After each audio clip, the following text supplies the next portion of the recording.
Bismillahirrahmanirrahim. Biz bugün elhamdülillah mana Cemik Meclis Tötülüşüne keldik.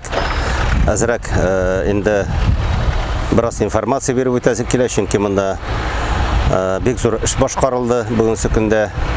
Mana endi alda biz ko'ramiz bizning bosqich, ol endi tüp ikinci etajga minib kete ham anda endi bizning tüp zal bo'lacak. Tüp zal bu namoz o'qish uchun. Aның üstünden şulay olanları 400 kişi siyatıran galeriyalar ko'tarilecek.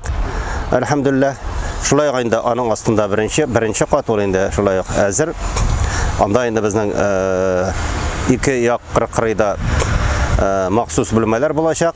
Endi ortasında anda endi şulay namaz okuş için zal kelip çığa. Anda endi 500'ge yakın kişi şulay namaz okuyturgan mümkün bulacak.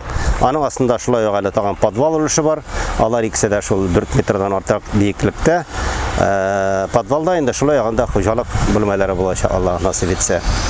Endi mana bu yaktan biz ko'ramiz, iki sol yak ham 10 kanat var.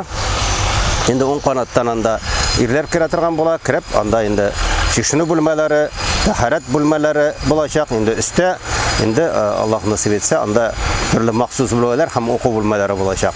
Hem endi şulay yok mana sol yaktan anda xatın kızlar kiratirgan bola. Anda endi kirgenden soң şişini bölmeleri, taharat bölmeleri bulup şulay yok maxsus bölmeler hem endi oku klasları bulacak inşallah oku yeri. Mana şunday bugünkü günde ko'rinish, elhamdülillah, işimiz bitmay turgana baran.